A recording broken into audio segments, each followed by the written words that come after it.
Boa tarde a todos e a todas. Quero pedir, primeira coisa, desculpe o transtorno, você sabe que é o novo normal, né? Isso é a vida e a vida é real, a gente tem que lidar com tudo isso, né? Esse novo momento.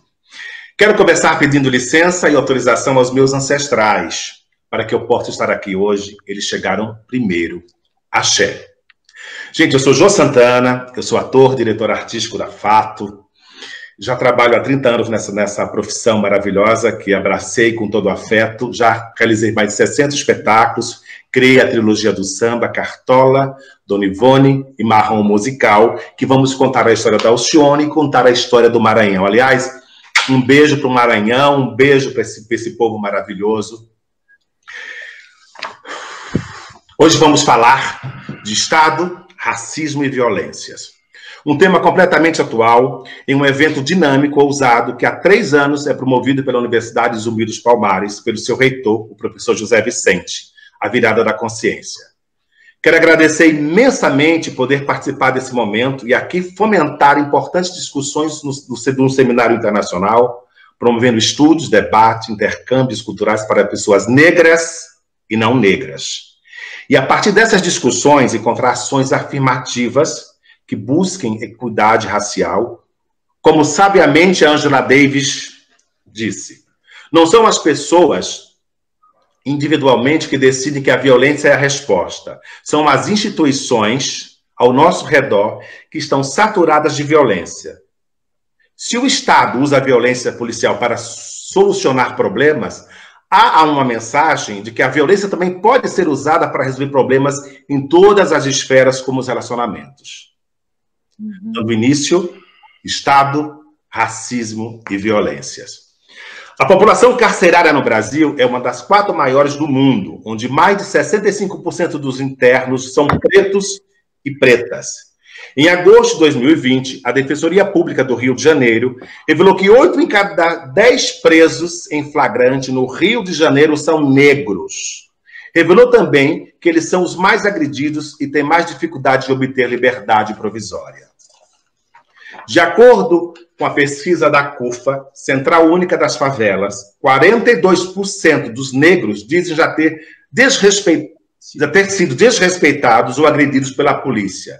Entre os brancos, esse número é muito menor.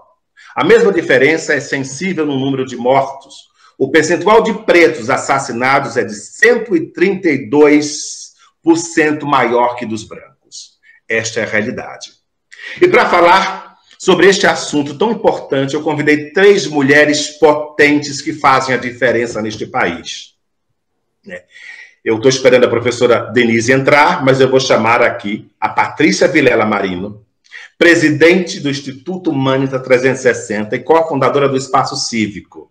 Seja muito bem-vindo, Patrícia. Muito obrigado por você estar aqui para contar as suas narrativas, contar o seu projeto e dividir conosco, né, as suas glórias também, que eu estou sabendo que são muitas esse ano, com toda essa dificuldade, graças a Deus. E quero chamar uma amiga do peito, querida, minha amada, uma artista que é atriz, é produtora, ela é artista plástica, é a minha querida amiga Ileia Ferraz, que chegou antes, que está nessa batalha. Fiz televisão, cinema, prêmio Shell. Ela é babado, confusão e gritaria. Seja bem-vindo, Ileia. Muito bem-vinda, minha amada. Eu fiquei pensando em que poderia homenagear essas 3 mulheres tão potentes e preparamos um vídeo com todo afeto e todo amor para vocês. Vídeo número 1. Eduarda, com você, meu amor. É um dom, uma certa magia, uma força que nos alerta. Uma mulher que merece viver e amar como outra qualquer do planeta. Maria, Maria, é o som, é a cor, é o suor, é a dose mais forte e lenta de uma gente que ri quando deve chorar e não vive, apenas aguenta. Mas é preciso ter força, é preciso ter raça, é preciso ter gana sempre. Quem traz no corpo a Marta, Maria, Maria mistura a dor e a alegria. Mas é preciso ter mãe, é preciso ter graça, é preciso ter sonhos sempre.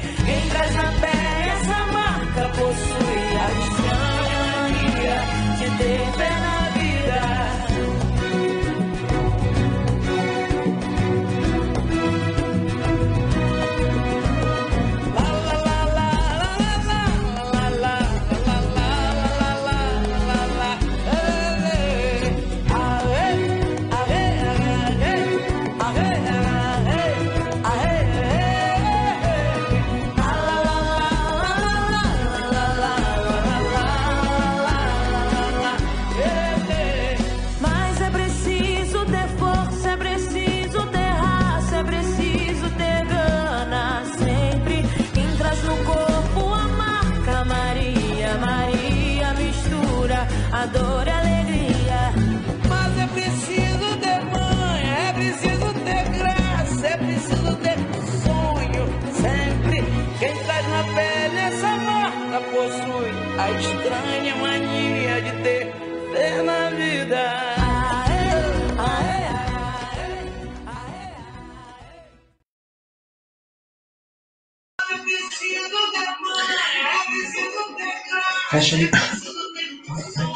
Patrícia, Ileia, tem uma música que não entrou, que é a música do Milton Nascimento, Maria Maria, cantado pela Isa e pela Alcione. Entrou? Ai, que maravilha, porque aqui não entrou. Vocês ouviram? Eu vi um pouco, não entrou o tempo todo, não, entrou um pouco. Assim, da metade adiante entrou. Isso. E essa música é muito forte, né? São todas as Marias, são todas as mulheres que lutam, e vocês são essas mulheres, né? Obrigado.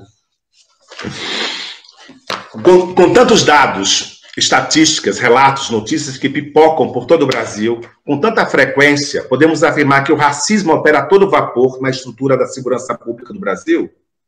Abdias do Nascimento diz que os negros precisam estar mais atentos ao 14 de maio de 1888 do que ao dia 13. O foco é o seguinte: a abolição. Porque além de o Estado não promover qualquer reparação aos ex-escravizados, começou a instituir leis e uma polícia que tinha como principal função caçar, aprisionar negros, como se tomassem o lugar dos jagunços e capitães do mato. 132 anos depois, mudou muita coisa ou a lógica permanece a mesma, Patrícia e Ileia? Quem começa? Ileia, a bola é para você. Olha, eu acho que a Patrícia tem um lugar de fala aí mais especializado, então eu acho que deveria começar com ela. Ela trabalha diretamente com populações encarceradas. Eu tenho que falar, mas eu gostaria de começar com ela, porque eu acho que vai ser um aprendizado. Professora Denise entrou, seja muito bem-vinda, professora Denise. Sim, professora. Muito bem. Que honra. Já foi para a tela, né? Boa tarde.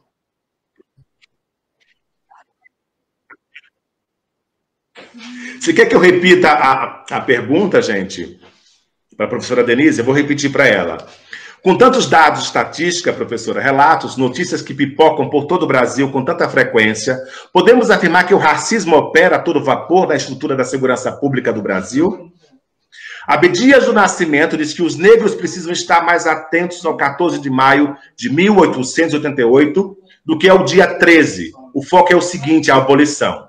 Porque além de o Estado não prover qualquer reparação aos ex-escravizados, começou a instituir leis e uma polícia que tinha como principal função caçar, aprisionar negros, como se tomasse o lugar dos jagunços e capitães do mato.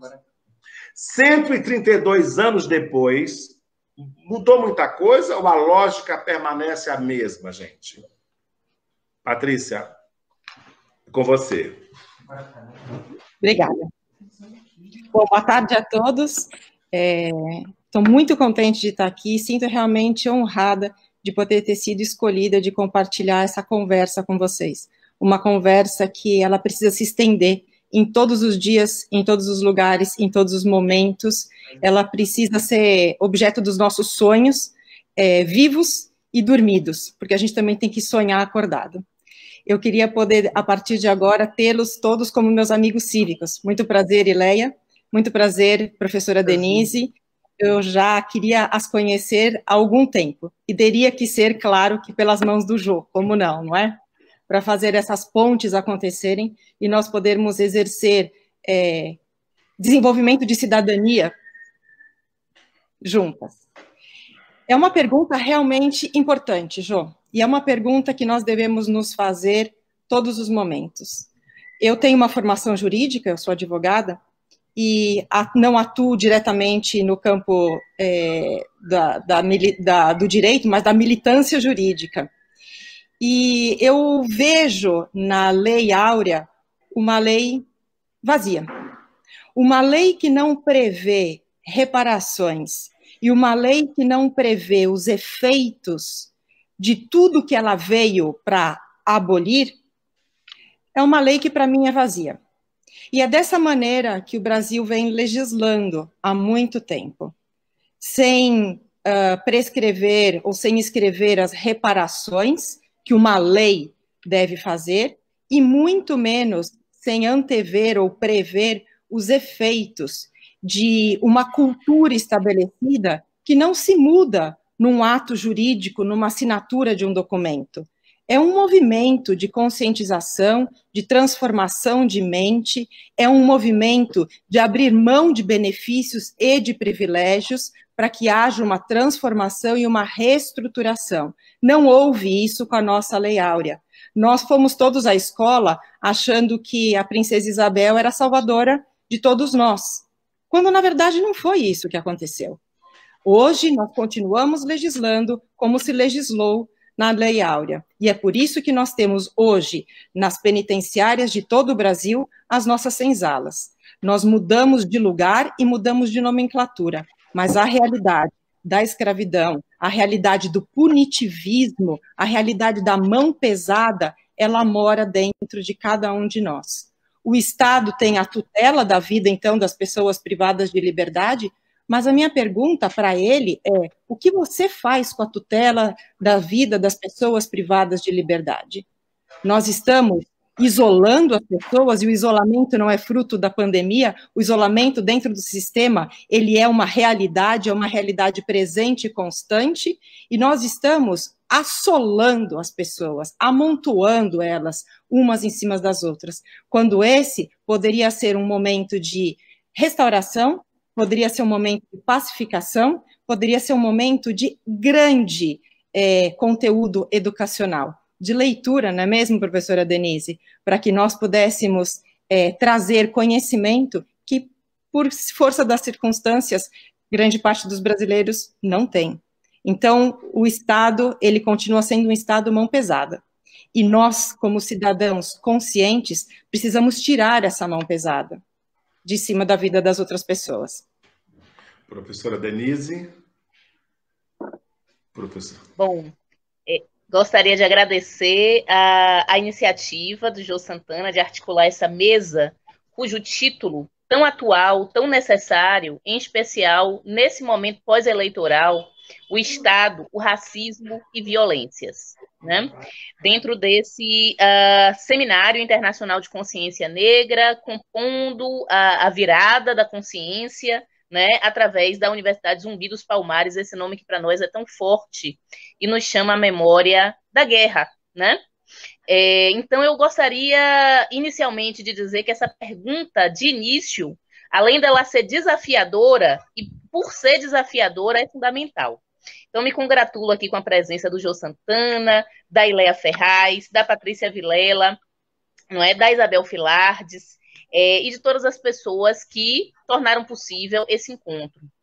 Bom, pedindo licença, né, à nossa ancestralidade, a gente precisa dizer que esse projeto de nação, de Estado-nação, no qual vivemos como população negra, é um projeto eugenista. Nós precisamos partir dessa compreensão. Esse projeto de modernização pós-abolição, no fim do século XIX, é um projeto que, em diversas dimensões, institucionalizou a vontade política, né, a mentalidade colonial e as regras de sociabilidade a partir de uma demanda de asepsia. Era preciso asepsiar a construção de um Estado moderno dos corpos negros recém-libertos, que passavam a ingressar na cena, né, da urbanização das cidades. Esse projeto ele foi muito bem articulado e ele continua, não é, ativo até hoje, obviamente, de formas reconfiguradas. Então, para a gente pensar esse projeto de nação, Brasil, de Estado-nação, normalmente eu tenho pensado essa arquitetura racista, eugenista, muito a partir do conceito de necropolítica do filósofo camaronês Attila Mbembe, pensando esse Estado necropolítico distribuído em 3 dispositivos básicos. As instituições brasileiras, elas foram construídas sobre o projeto do genocídio da população negra. Então, muito bem lembrado, Jô, quando você traz o pensamento de Abdias de Nascimento, que é quem nos alerta, nos educa para o projeto de nação, que é um projeto de morte. Sim. Que é um projeto de morte para o povo negro brasileiro. Então, o primeiro pilar do projeto de nação brasileiro é o genocídio da população negra, é a morte da população negra. Em segundo lugar, mas não depois, de forma articulada, nós temos toda uma mecânica do epistemicídio dos nossos saberes, das nossas formas de existência, das nossas formas de sociabilidade no mundo. Então, era preciso, e continua sendo preciso, asepsiar as nossas visibilidades, os nossos fazeres. Então, se a gente observar as instituições educacionais, estamos falando, por exemplo, a partir de uma plataforma de uma universidade negra, né, ou pensada a partir dos saberes negros, né, Zumbi dos Palmares. A universidade brasileira, pública ou privada, ela continua sendo epistemicida. E se a gente partir do sistema escolar fundamental, nós vemos de forma nítida toda uma ignorância em relação aos nossos saberes, que é uma ignorância estratégica, e que vai constituindo subjetividades sem educá-las para as relações raciais, sem educá-las para a compreensão de que outras matrizes civilizatórias, principalmente africanas, afrodescendentes, construíram e colaboraram para a construção do Brasil. E finalizando, nós temos o processo que é mais moderno e que se acentua contemporaneamente nos 20 últimos anos, nas 2 últimas décadas, que é o projeto do encarceramento. E que a gente vem chamando nas últimas 2 décadas de superencarceramento ou encarceramento em massa. Então, para fechar esse início de fala, genocídio, epistemicídio e superencarceramento são 3 dimensões do exercício da violência de Estado, racista e eugenista contra a população negra desse país. Maravilha. Ileia? Muito já foi dito, eu não vou ter muita coisa para falar, né? Eu acho que eu posso falar de um lugar realmente de cidadã, artista e mãe negra, né? Eu acho que a gente pode exemplificar muito isso através da preocupação que toda mulher negra que é mãe tem com seu filho negro ou com sua filha negra. Com o filho, com o homem, então, eu acho que esse medo, né, esse temor, ele é maior. Né? Quando você tem uma criança negra, e sobretudo um adolescente, tudo que você mais gostaria é que ele ficasse perto de você, porque a rua representa perigo, representa que esse menino negro, esse adolescente negro, ele vai ser sempre identificado como um bandido, né, como um possível ladrão, como um possível assaltante. Então, se você ouvir relatos, por exemplo, eu tenho um sobrinho que hoje ele já está com quase 40 anos, ele no outro dia ele me contou o seguinte fato, ele falou: tia, quando eu estou andando na rua, que eu vejo assim, eu estou descendo Santa Teresa, que eu vejo umas pessoas brancas e elas estão na mesma direção que eu imediatamente atravesso a rua, porque assim, isso, na verdade, acaba sendo uma tranquilidade, tanto para quem está vindo, quanto para mim, entendeu? Porque a partir dali pode acontecer alguma coisa muito séria comigo, entendeu? Então eu atravesso e já tento ir para um lado, nem olhar, para que eu não seja identificado de alguma forma como um possível perigo para essas pessoas. Veja bem, um homem de quase 40 anos tem esse tipo de pensamento, porque ele passou a vida toda, Pegando tem problema da Ileia, pegando esse gancho, quando a minha mãe dizia para mim, meu pai, saia com documento, eu não entendia quando era adolescente. Hoje eu entendo por quê. Porque de ser pego pela polícia, de ter acontecer qualquer coisa, e a gente tem um documento para dizer, olha, eu sou trabalhador. Então, sempre foi essa questão. E já está voltando, eu vou passar para a próxima pergunta, viu, professora Denise?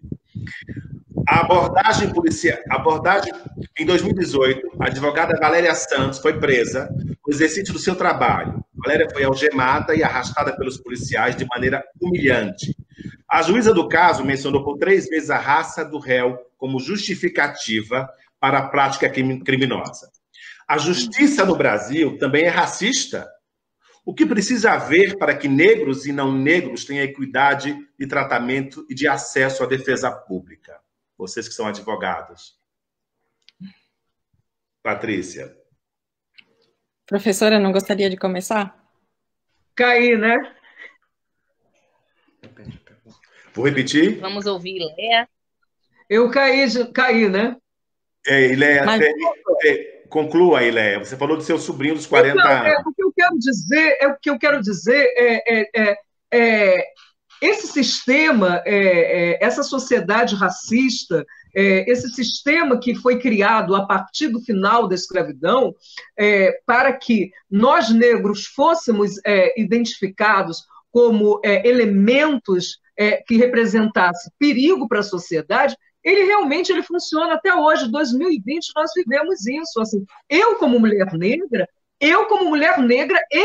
de vez em quando eu sou incomodada pela polícia, entendeu? Dentro de um carro, dentro de um ônibus, dentro de um táxi, quer saber para onde você vai, para o que você está fazendo. Isso não é certo, entendeu? Eu não sou suspeita de absolutamente nada. Então, assim, o que faz com que a polícia me tome como suspeita é simplesmente o fato de eu ser negra. Então, eu sou identificada como um cidadão da cor padrão, entendeu? Que é como eles nos identificam. Então, isso é uma construção que ela permeia a sua vida toda. Então, você passa aos 10 anos sofrendo isso. Está confuso? Você está ouvindo? Então, Eduardo, está um eco aí. Dá para ouvir, Leia, mas está dando um retorno. Está confuso. Agora melhorou, Leia. Então, você passa a sua vida, você vai dos 10, você não pode correr. Veja bem, você vai dizer para um menino negro que ele não pode correr. Você vai dizer para uma menina negra que ela não pode correr na rua.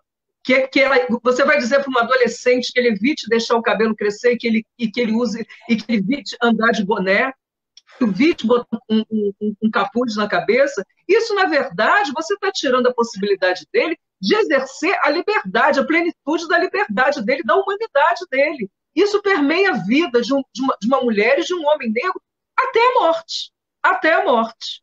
Eu já trabalhei num lugar, dentro do Rio de Janeiro, dentro de uma comunidade, a comunidade ela está estabelecida. Vocês estão ouvindo? Sim. Sim. Ela está estabelecida na Zona Sul, num lugar de alto poder aquisitivo, mas ela está dentro dessa comunidade. Então, assim, qualquer roubo que exista dentro desse lugar, que aconteça nas redondezas aonde essa comunidade está, a polícia entra imediatamente nesse lugar e sai arrastando todo mundo. E aí pode ser menino de 10, menino de 15, homem de 20, homem de 30, homem de 40, homem de 70, homem de 70, homem de 80, todo mundo é suspeito. Entendeu? Porque as pessoas estão nesse lugar. Os adolescentes, eles falam, eu ando na rua, eu tenho que ter sempre a nota fiscal do meu celular, porque eu corro o risco da polícia tomar o meu celular, se eu não tiver a nota fiscal.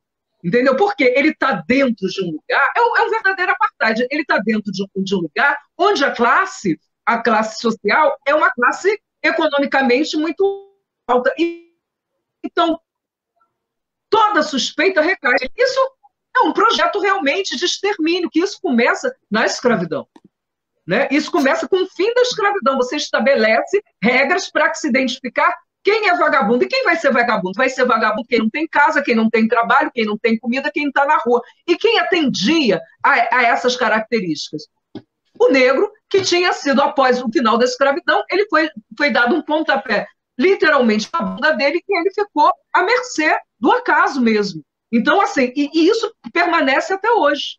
Isso permanece até hoje. Esse olhar construído, ele permanece até hoje e ele nos identifica e nos exclui de tudo. Aí nos coloca nas prisões, nos hospícios, porque assim, são vários tipos de prisões que nós vivemos, entendeu? É a prisão de você não poder ter o exercício pleno do seu ofício, da sua profissão. Isso é prisão também. Isso também é encarceramento. É claro que tem um encarceramento que é muito mais sério, que é realmente você estar privado da possibilidade de ir e vir literalmente. Mas isso também é encarceramento. O encarceramento nos hospícios também é encarceramento. E se você vai num hospício popular, a maior parte das pessoas que estão lá, eu sei que eu já fui algumas vezes, são negros, de todas as idades. Uhum. É isso. Maravilha. Jô, será que eu posso fazer um comentário? Por favor, faz esse recorte. Sim, claro, com o maior prazer. Eu queria só corroborar com o que a Leia falou, porque outro dia eu conversando com um amigo meu, ele também me disse, saindo na rua, quando ele vai passar pelos prédios, pelos nossos prédios, pelos prédios dos brancos, então, e ele vê que tem os seguranças na porta, ele muda o lado da calçada, porque aquele segurança pode achar que ele está passando por ali para fazer algum tipo de armação. E ele falou, Patrícia, às vezes eu queria poder trocar a minha pele, só para não passar por essa situação. Não que eu não queira ser negro, mas passar pela situação que nós passamos, você sabe que isso doeu, e isso tem que doer em todos nós. Quando alguém gostaria de, naquele momento, poder trocar sua pele, trocar sua natureza, trocar a maneira como você veio ao mundo, nós precisamos fazer esse exercício. Isso nunca tinha passado por mim, e nunca passa por muitos outros. E quando isso passa pela gente, nós precisamos fazer o exercício de sentir esse medo, de sentir esse desconforto.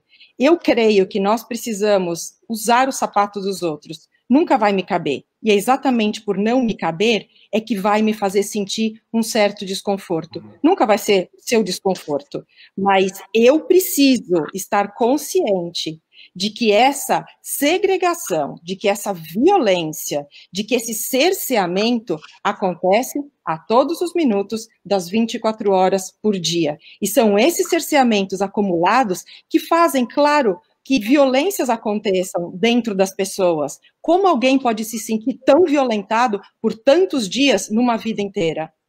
Muito difícil. Professora Denise? Bom, esses nossos diálogos, nós sabemos, né, o fazemos desde muito jovem. Sempre. Isso. Sempre, desde criança. São diálogos muito dolorosos, mas muito necessários em nossas casas. Né? O Jô fala do pai não deixar sair sem documento, as histórias se repetem. E Leia fala desse amigo, desse sobrinho. Patrícia está falando, então, a gente sabe que essas narrativas, elas são onipresentes nas nossas vidas, elas organizam os nossos medos, organizam as nossas angústias, organizam as nossas possibilidades ou impossibilidades de construir futuros, visões para o futuro, e tudo isso faz parte desse projeto de que a Ileia falou também. O que nos falta, muitas vezes, é a capacidade organizada de acompanhar as transformações desse racismo que é muito capilarizado e que se metamorfoseia a cada instante. A gente acorda, a gente já tem que estar preparada para saber como o racismo vai atuar nas nossas vidas, e quando a gente também é ativista, e a gente trabalha com organizações, como é meu caso, que faço parte de 3 organizações de movimento negro na Bahia, uma delas que é do movimento antiprisional, abolicionista, a gente tem que estar preocupado com todo mundo que está em volta da gente também, porque é uma família estendida aí, operando, articulada, né? E pensando o que Leia fala em termos de território. Porque algo que a gente também precisa conversar é dessa territorialização do racismo. Há de 20 anos para cá, além do superencarceramento, esse fenômeno vem sendo acompanhado, quando Ileia diz a prisão está em todo lugar. A gente não pode esquecer, é por isso que Marielle Franco é assassinada há 2 anos. Porque ela põe o dedo na ferida do Estado e ela diz que o Estado é racista a ponto de se organizar com milícias. Né? Há uma pesquisa feita no Rio de Janeiro em que 51% do território do Rio de Janeiro já está controlado por milícias no campo econômico, no campo político. Acabamos de sair de um debate na Bahia em que o enegrecimento e a ocupação política do espaço das câmaras de vereadores aqui em Salvador, houve mais de 1.000 candidaturas, mais de 60% das quais negras em Salvador, que é a cidade mais negra fora do continente africano, depois de Lagos. E a gente não conseguiu renovar a Câmara de Vereadores e Vereadoras. Colocamos ali algumas mulheres negras de esquerda, mas ainda é insuficiente para representar o nosso percentual, porque é um amordaçamento em relação à questão da militarização dos territórios negros das cidades. Essa militarização passa por vigiar e punir os corpos negros. E essa sensação que o teu sobrinho, Iléa, que o teu amigo, Patrícia, que Jô fala quando você, desde criança, aprende a sair com documento, faz parte da repercussão desse projeto nacional. É um projeto de Estado que Abdias denuncia com seu teatro, né, com o seu pensamento político, e que os movimentos negros se organizam para continuar denunciando. Entretanto, o que eu quero pontuar é que há todo um negacionismo atrelado a ele. Esse negacionismo está na televisão, esse negacionismo está no teatro, nas artes de forma geral, que são violentas com os corpos de atores e atrizes negras. Esse negacionismo está no jornalismo midiático. Esse negacionismo está no próprio discurso político de candidaturas, quando tem um espaço de mídia. Esse negacionismo da branquitude, né? A fala de Patrícia aqui é uma fala fora da curva para a branquitude de forma geral, mesmo a branquitude de esquerda, que muitas vezes nos espaços menos oportunos ou mais oportunos se nega a pontuar as questões raciais. Então, é esse negacionismo que nós combatemos, por exemplo, com esse encontro, debatendo violência, mas com uma violência que não faz parte de casos isolados. Você cita exemplos, Jô, e os exemplos são emblemáticos, mas nós não podemos entrar na armadilha, que é do discurso do Estado, que são casos isolados. A violência é sistêmica, porque o racismo é sistêmico e histórico. Vocês estão aqui conosco fazendo esse debate, né, tão importante, né, nesse momento, também na Semana da Consciência Negra, a gente discutir essas questões essas feridas tão profundas. Uhum. Falando na situação da população carcerária feminina brasileira, a maioria das internas são mães. Há casos de mulheres que engravidam na prisão e há outras que são presas durante a gestação ou a amamentação. Mais uma vez, a maioria dessas são mulheres negras. Como fica a formação dessas crianças? A Lei 13.257/16, chamada Marco Legal I da Infância, garante a prisão domiciliar para quem tem filhos menores de 12 anos. Com a vivência de vocês, qual a percepção do cumprimento desta lei? Eis a questão, né? Ela é negligenciada, como toda e qualquer legislação relacionada aos direitos humanos. E direitos humanos no Brasil, né, se relaciona ao direito das populações vulnerabilizadas, e aí da população negra. Então, eu já tomei aqui, desculpem, já me adiantei em tentar lidar com essa pergunta, que já traça inicialmente um cenário terrível no que diz respeito à repetição do processo escravocrata sobre corpos de mulheres negras, que foram corpos traficados, estuprados, fetichizados e continuam sendo de várias formas. As imagens de controle, né, como nos ensina a Patrícia de Hill Collins, sobre corpos de mulheres negras, que as colocam sempre no lugar da hipersexualização, né? Afastadas do trabalho intelectual, afastadas de noções de beleza. Então, é uma série de estereótipos sobre os corpos de mulheres negras que advém do processo de escravidão. E o superencarceramento, é bom dar o dado de que nos últimos 10 anos nós tivemos uma ascensão de mais de 700% de encarceramento da população feminina. No Brasil, mais de 60% dessa população é negra. Na Bahia, mais de 80% da população feminina presa hoje é negra. Nós temos a 5ª população carcerária feminina do planeta. E esse processo, Iléa, ele corresponde, se a gente observa as décadas historicamente, corresponde ao processo de empoderamento da mulher negra.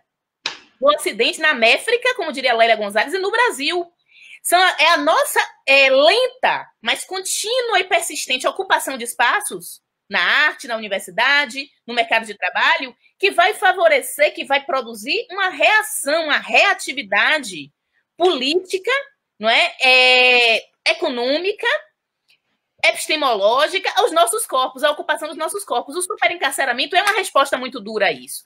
E falando sobre o perfil de mulheres aprisionadas, especificamente, Jo, quando você nos provoca a pensar que sim, constatar que são mulheres jovens, negras, de baixa escolaridade, mães, moradoras de territórios periféricos. São essas as mulheres que estão presas.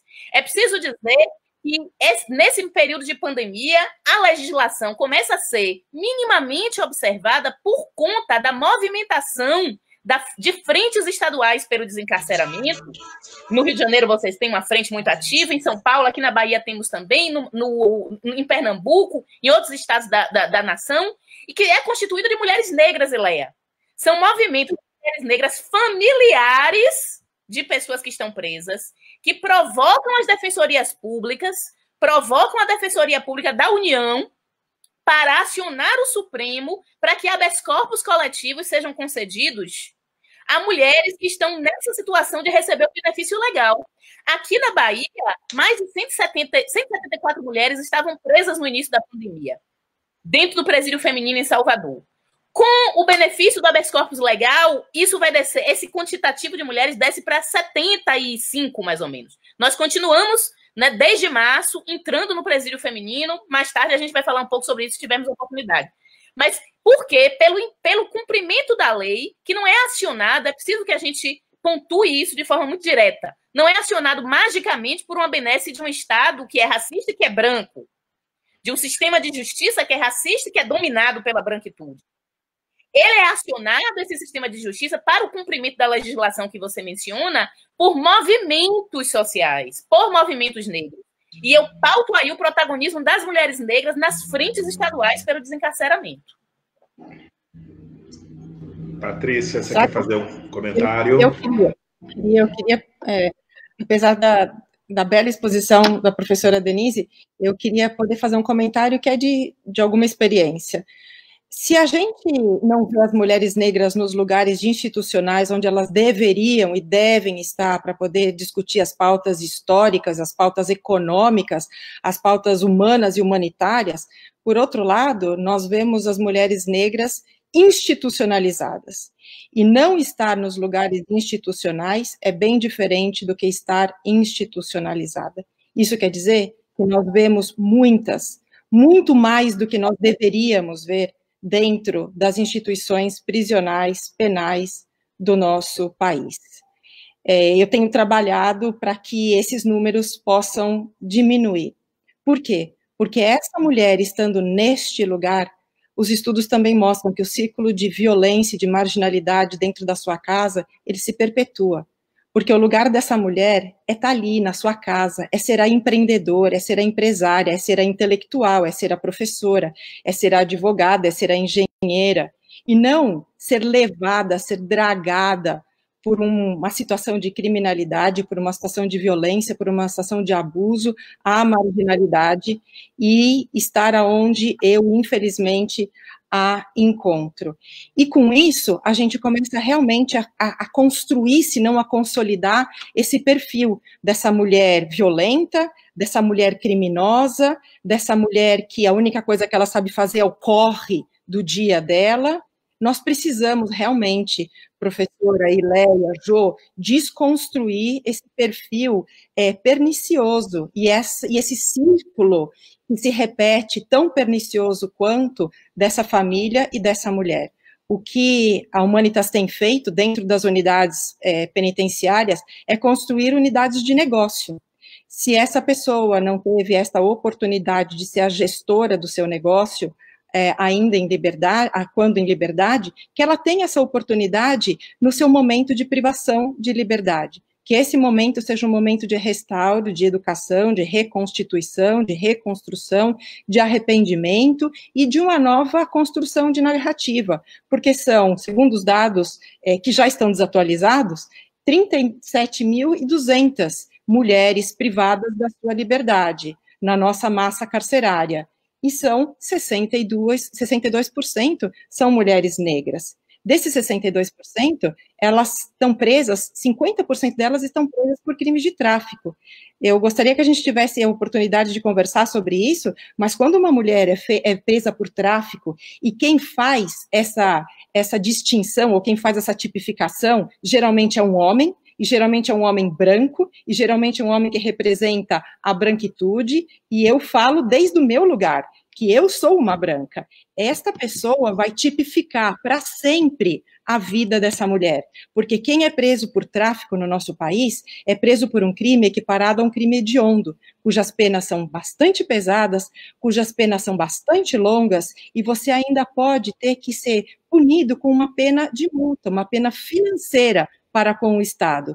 Isso te deixa, ou a deixa, na marginalidade perpétua. Se no Brasil, legalmente, juridicamente, nós não temos penas perpétuas, eu quero argumentar aqui que, na realidade, as penas por tráfico são penas perpétuas. Nós não vamos poder seguir discutindo encarceramento ou superencarceramento se nós também não discutirmos políticas que estão relacionadas e têm um nexo profundo com isso, que é a nossa política de drogas. Leia, você está aqui? Ele não está, gente, é tecnologia, vamos lá. Pegando o gancho da situação das internas das prisões brasileiras, vou passar um vídeo sobre uma ação afirmativa desenvolvida pelo Instituto Humanitas. Eduardo, por gentileza, o vídeo 2, Cuxá.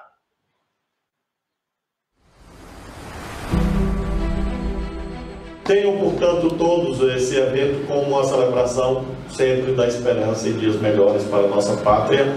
Aqui para capacitar cada uma de vocês para serem donas de uma parte deste negócio.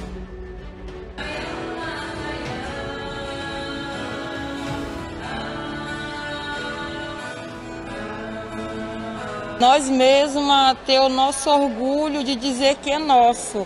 Nós temos que fazer por onde valer a pena essa oportunidade desse projeto que chegou pela primeira vez na unidade feminina. Para trazer uma expectativa de vida, de mudanças lá fora, para quando a gente sair daqui, exercer essa profissão que a gente está aprendendo, se profissionalizar, para entrar no mercado de trabalho, para a gente ter uma oportunidade de ter uma qualidade de vida melhor, né? Trabalhar, viver uma nova vida, voltar para a sociedade, para o meio da sociedade, entendeu? E ter uma vida digna, não diferente da que eu vim para cá. Entrei uma pessoa, vai sair outra, em nome de Jesus. Se eu acredito no meu potencial, eu tenho 40 anos de idade, vou fazer 40 anos, sou capaz e agradeço a Deus.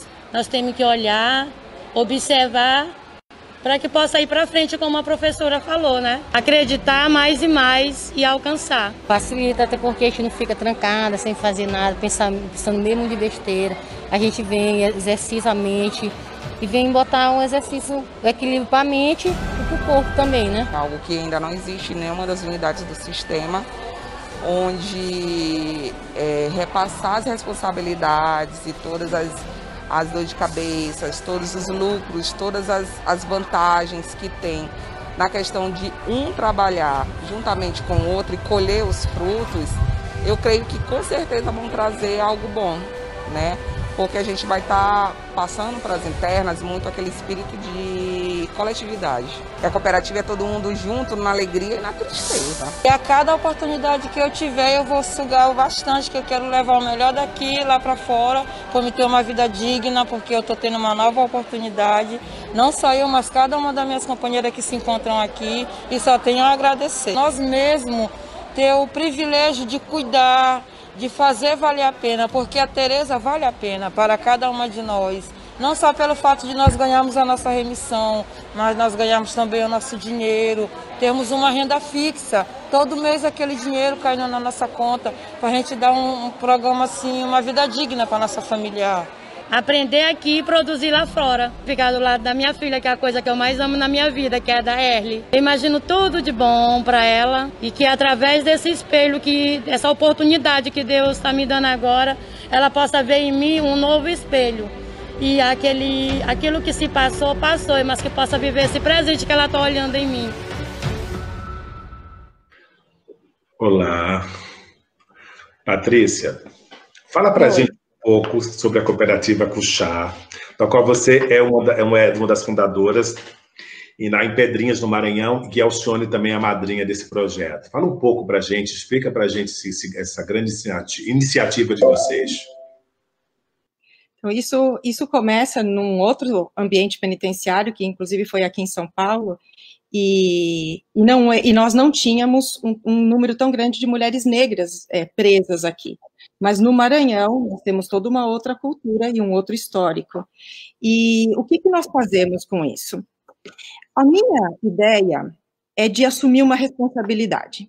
Assumir uma responsabilidade com o meu lugar de fala, assumir uma responsabilidade com a minha branquitude, com aquilo que eu represento, uma responsabilidade com a história que eu quero contar daqui para frente, entendendo da onde eu vim, entendendo que o meu primeiro amigo, que eu posso me lembrar dele, era o Elvis.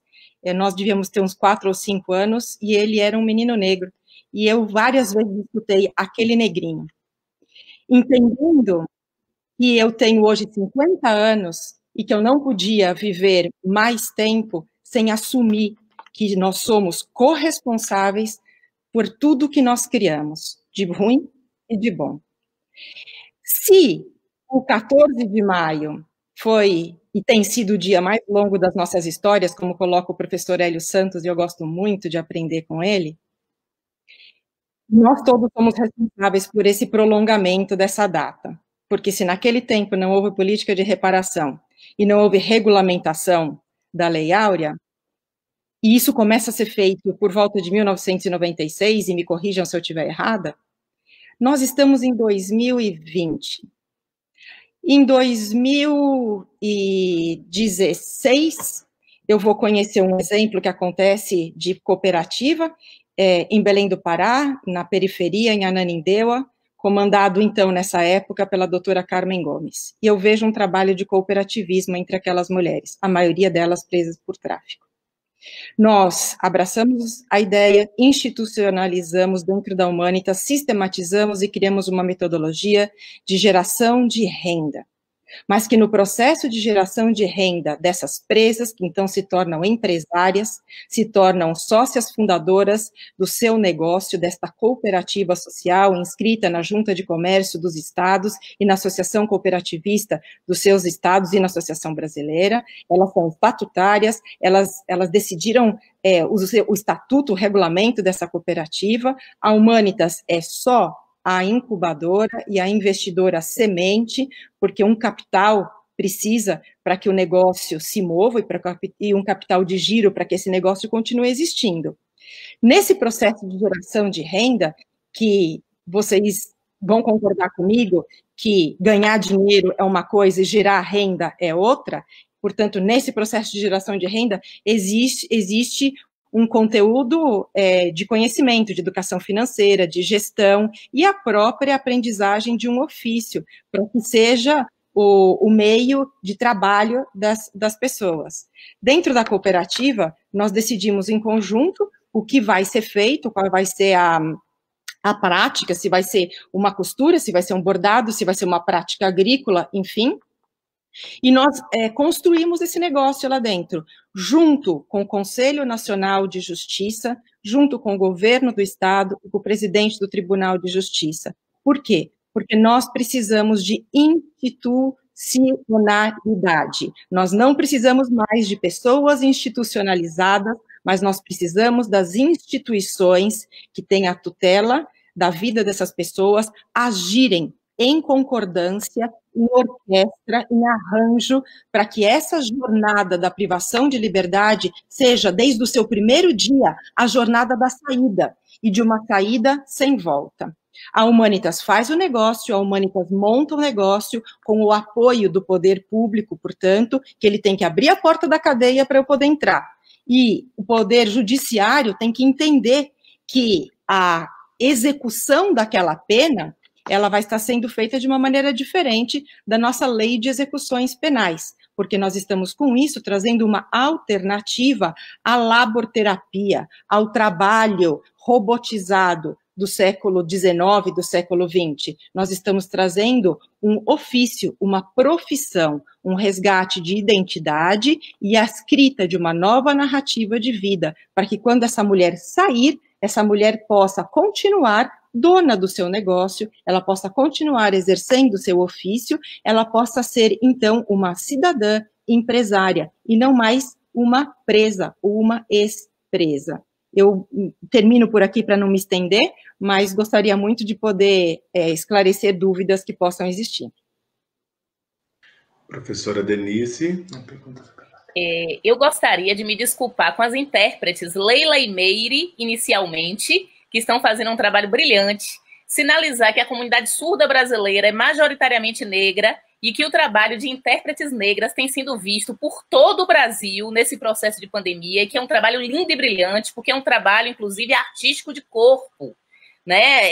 Tem estudantes na Universidade Federal da Bahia hoje fazendo doutorado, uma delas sob a orientação da professora Florentina Souza, que é a Iris Brito, e que estuda essa literatura negra surda que vocês fazem com o corpo. Isso é literatura, isso é arte, isso é performance. Parabéns, e me desculpem por não ter sinalizado, eu estava observando vocês fazendo a interpretação agora e me encantando mais uma vez com essas mulheres negras que estão no Brasil inteiro fazendo esse trabalho fundamental de comunicabilidade com a comunidade surda, que é a nossa comunidade no Brasil. Bom,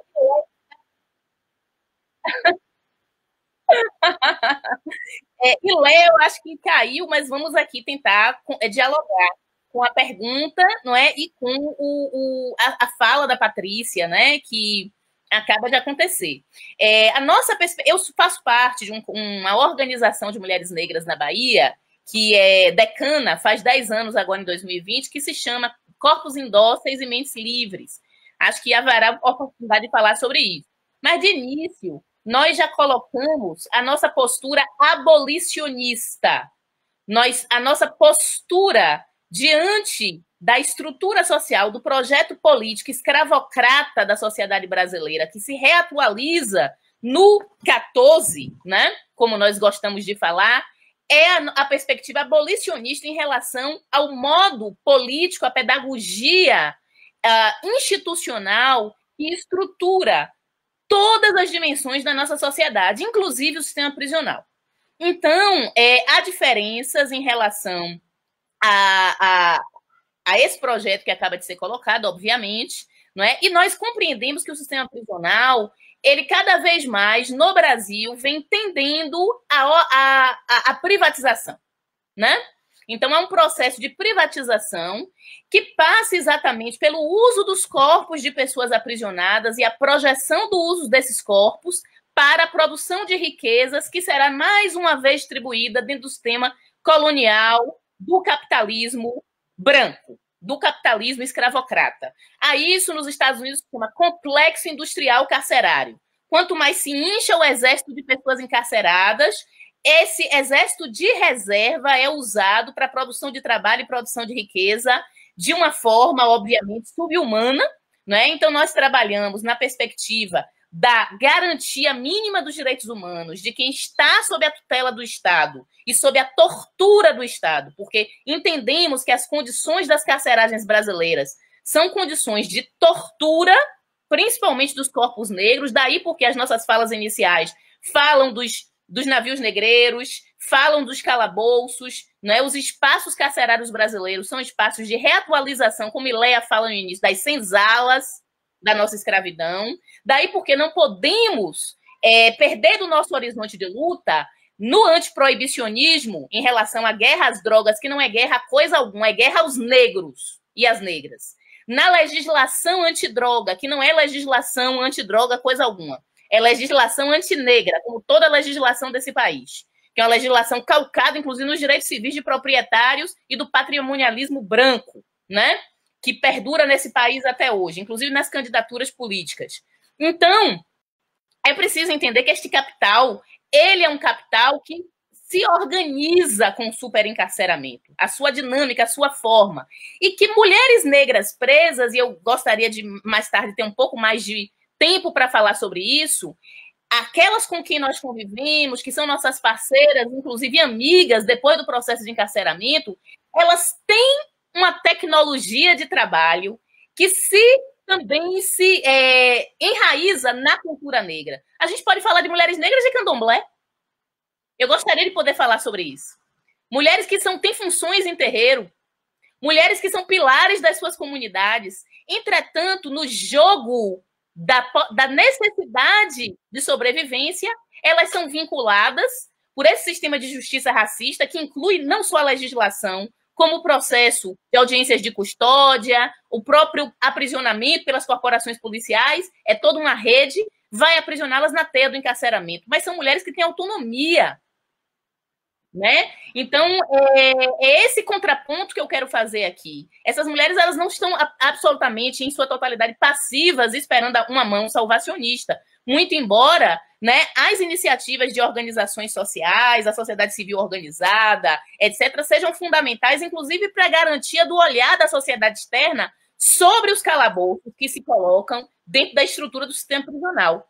Mas nós temos uma perspectiva um pouco diferenciada, e é interessante que essas perspectivas entrem em debate nessa mesa, para que a gente veja iniciativas com origens diferenciadas, né, a partir, inclusive, de identidades e experiências de vida diferenciadas. Aqui fala uma mulher negra, candomblecista, nordestina, de Salvador, com uma mulher branca, né, que é a Patrícia, que tem, obviamente, uma iniciativa que tem as suas repercussões, mas que vem de um outro lugar e pensa e arquiteta formas de emancipação numa outra perspectiva. E é importante esse debate. Ele é democrático, né? Ele é democrático, que maravilha. E aí, Patrícia, você quer fazer uma resenha? Então, eu acho que exatamente a importância é nós sermos autênticas e cada um poder se reservar na sua identidade, no seu papel histórico, na sua condição, na sua revisão, no seu pensamento crítico, e podermos... Eu entendo que no meu lugar, com o meu capital, eu devo servir a uma filantropia, que seja uma filantropia de tomada de risco, que seja uma filantropia de geração de capital cívico, que seja uma filantropia de geração de cidadania, que seja uma filantropia de geração de emancipação. Da minha experiência, eu vejo mulheres que não têm essa emancipação. E, portanto, nós podemos gerar ambientes e situações onde essa emancipação possa ser fomentada a partir da sua experiência, a partir da sua vida, a partir dos seus erros e dos seus acertos.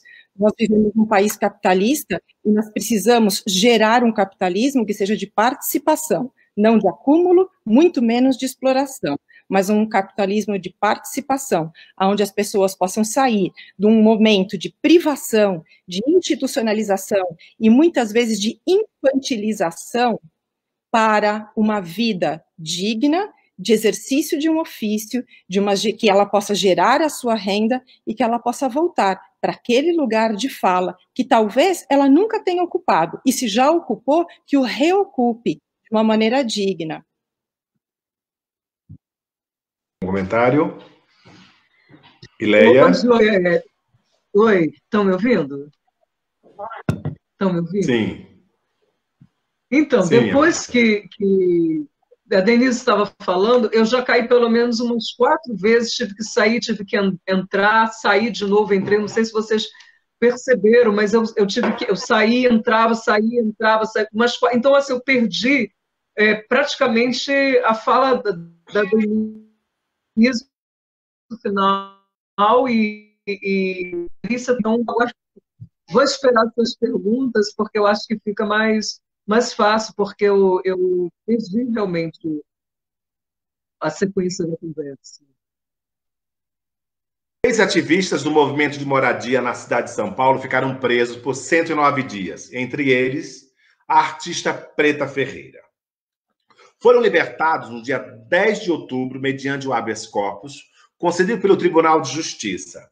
A prisão foi sustentada por frágeis alegações. Inclusive, a ocupação 9 de julho, da qual eles eram líderes, continua existindo.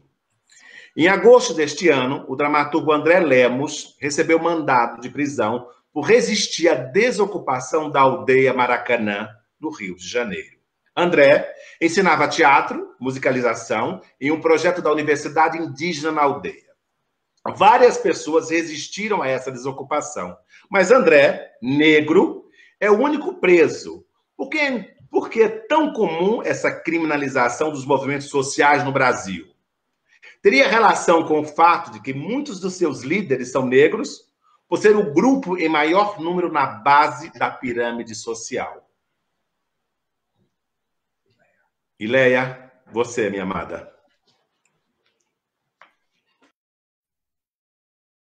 Olha, eu acho que, assim, essa criminalização, né, de grupos... Ai, não sei, acho que está caindo novamente. Estão me ouvindo?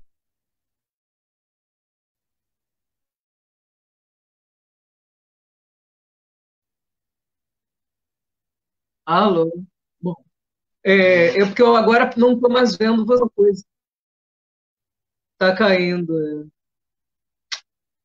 Professora Denise, quer completar?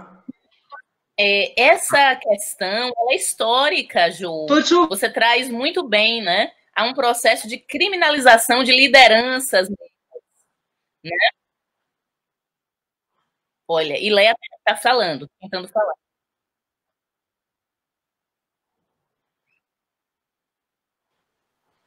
Alô? Oi, Ileia. Está caindo. Travou, gente. Então é isso. Professora Denise. Vamos lá, vamos tentar. Então, esse processo de criminalização de lideranças, ele é histórico, né? Há todo um regime anterior mesmo ao próprio surgimento da prisão como sistema de punição, né? Há a punibilidade corporal exemplar nos pelourinhos, nos troncos, todo movimento de insurgência, né, individual ou mais organizada através dos quilombismos, já que a gente já falou de Abdias aqui, não é? A gente está falando de Zumbi, foram movimentos que tiveram contrapartidas extraordinariamente violentas. Então, a punibilidade e a exemplariedade dessa punição sempre foram exercícios de força desse sistema violento Casagrande-Senzala, obviamente de uma forma diferente da perspectiva freiriana, em que não só os senhores, os capitães e as sinhazinhas também exerciam o seu poder violento de punição sobre o corpo, né? Com a institucionalização e a modernização, não é, da legislação e dos sistemas de justiça e todo um aparato de criação de direitos humanos, que no Brasil, inclusive, se organiza transnacionalmente, né, com o Brasil sendo signatário de tratados internacionais de direitos humanos, não é que esse sistema de punição, punibilidade e exemplariedade tenha esmaecido. Ele se transfigurou institucionalmente. Então, esse aprisionamento de lideranças de movimentos, que são movimentos eminentemente negros, por moradia, não é? Antiprisionais, antiproibicionistas, enfim, quilombolas, né? A gente vê aqui, por exemplo, da Bahia, eu gosto de trazer exemplos para a gente fazer um desenho mais localizado e mais singularizado também. Nós temos as comunidades, por exemplo, das ilhas, que ficam aqui próximo do continente, Ilha de Maré, etc., que lutam contra empreendimentos do governo de Estado de esquerda, aparentemente, mas que continua capitalizando e produzindo genocídio de comunidades quilombolas através de investimentos corporativos. Então, você tem uma luta contra o capital, que é um capital articulado à governabilidade necropolítica e que está articulado a grandes empreendimentos midiáticos das famílias de coronéis, que aqui na Bahia tem as grandes redes de TV e rádio. Isso, se a gente associar à religiosidade neopentecostal, todos esses sistemas, observe, sistema de justiça, sistema governamental, sistema religioso, as polícias estão no sistema de justiça, tá? E o sistema midiático são um grande mecanismo contra comunidades de resistência, por exemplo, quilombola. E a criminalização é um desses artifícios, Jô, porque ela inviabiliza o sujeito para exatamente exercer a potência de liderança que tem na sua comunidade e que tem a ver com a sua postura ética diante dessa comunidade. Se você criminaliza, se você prende, imediatamente a posição de reconhecimento social, comunitário, ela se perde imediatamente. E isso ainda gera o caráter da exemplariedade, não é só a punição do indivíduo. Há uma exemplariedade dada a toda a comunidade. Isso é uma técnica antiga, mas que se reatualiza contemporaneamente nas nossas instituições. Então, a sua pergunta, óbvio, que é fundamental e nos faz refletir sobre esse desafio que continua nos nossos tempos.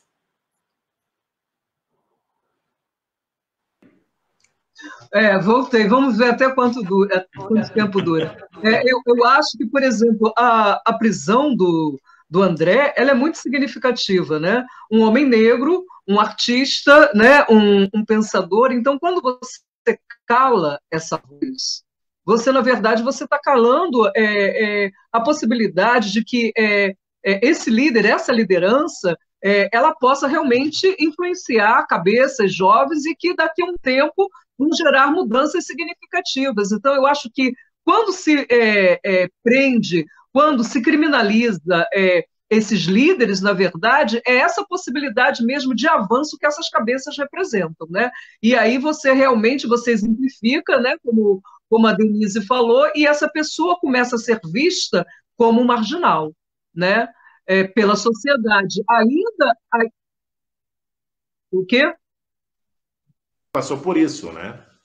E o André, agora ele está passando por isso também, né? Então está se criando esse movimento, porque exatamente, entendeu? Porque essas pessoas, elas têm um significado muito grande dentro de uma comunidade. Elas apontam um farol, uma mudança, uma possibilidade de mudança, né? É o pensamento, é a arte, é o pensamento crítico sobre esse momento que a gente vive, sobre essa situação que a gente vive, essa situação histórica que atravessa esse terceiro milênio que a gente está vivendo, e essas pessoas, elas são faróis, né? Então, assim, é tirar esse farol, porque você tira o farol, você tira a luz, você deixa tudo confuso e a gente continua seguindo na escuridão, que é o que eles querem, entendeu?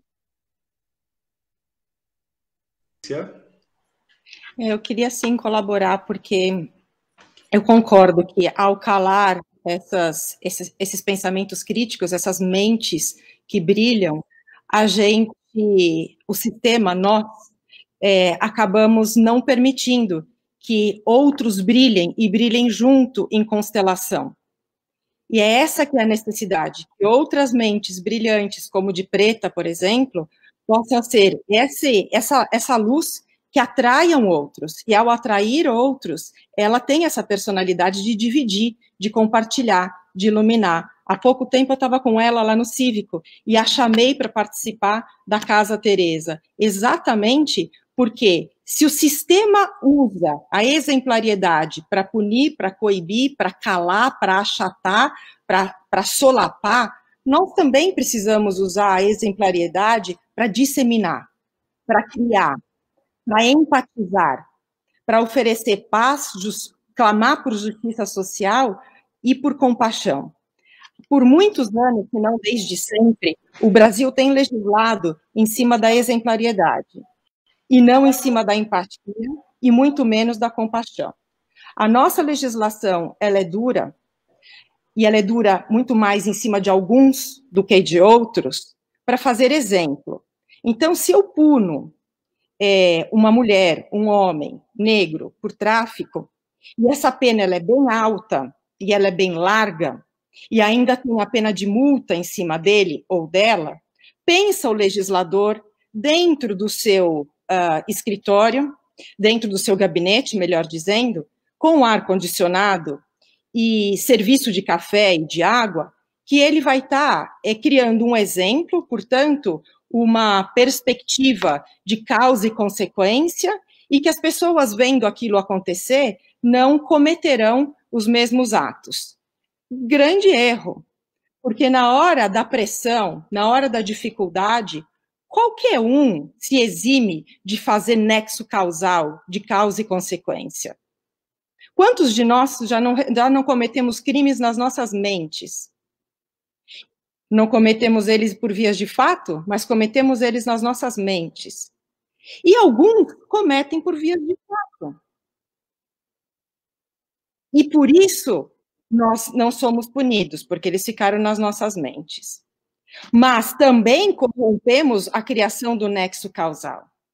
Não dá para a gente legislar mais em cima no Brasil e aceitar leis que foram feitas no ar-condicionado dos gabinetes em Brasília, que por si só já está bastante longe da realidade, e por legisladores que não pisam no território, por legisladores que não sabem o que significa uma lei de drogas punitiva, que pune mães e pais que estão à busca da cura, da vida e da qualidade de vida dos seus filhos.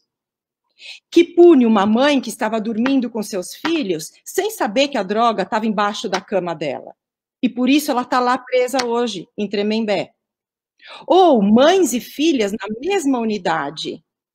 O que não quer dizer que eu acho certo que elas estivessem em unidades separadas, mas se você vê 2 gerações já sendo aprisionadas, é porque o sistema está feito para prender e não restaurar, e não reiniciar uma nova oportunidade. Nós não podemos mais nos sucumbir a isso, não podemos mais viver debaixo desse jugo. Nossa. Professora Denise, fala para a gente um pouco sobre o seu trabalho de mais de 10 anos junto a detentas do Presídio Salvador. Através da literatura e da performance, você consegue promover remissão de pena e uma verdadeira mudança de vida para muitas encarceradas. Com projetos de corpos indóceis, Mentes Livres e a Biblioteca Mentes Livres desde 2013, não é isso, professora? Conte um pouco para a gente esse lindo projeto. Eu agradeço, Jô, pela oportunidade do compartilhamento dessa rede comunitária de mulheres negras. É um projeto que surge a partir da articulação de mulheres negras, professoras, intelectuais, artistas, ativistas, abolicionistas penais.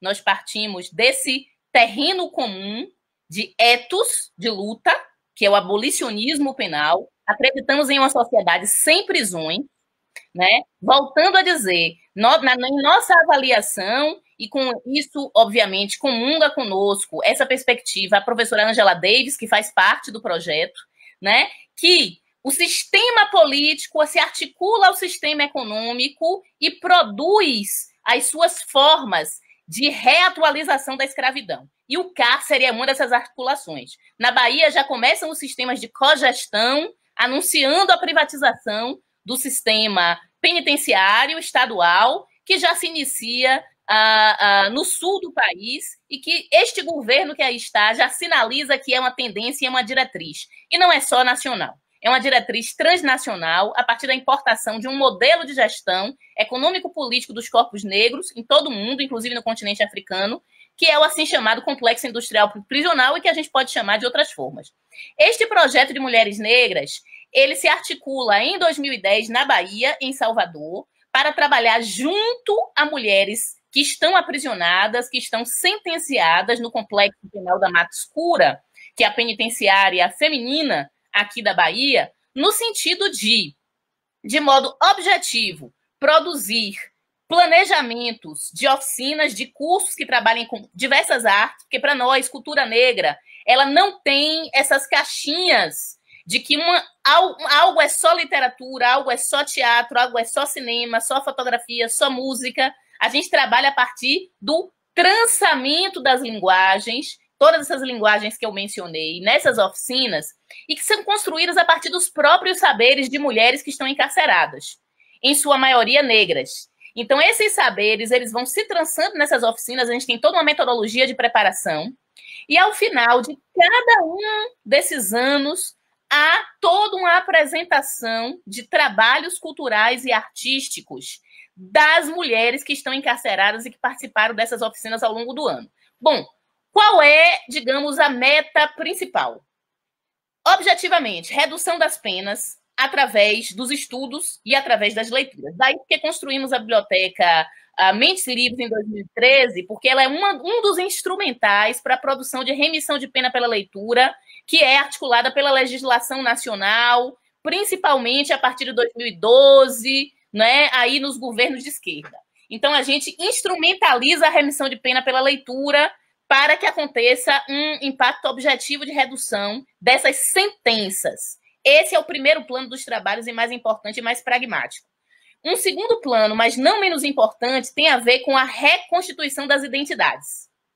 Essas mulheres que têm território, que têm linguagem, que têm ancestralidade, que têm pertença racial, pertença de gênero, não é? Essas mulheres, o fenômeno do encarceramento produz rupturas afetivas, psíquicas, políticas, territoriais. Ele também se executa nessa dimensão. Então, há todo um processo de trabalho com o corpo, a partir do corpo, via artes, uma reconexão com essas identidades e uma reconfiguração dessas identidades, de mulheres negras, principalmente, a partir dos laços com suas comunidades.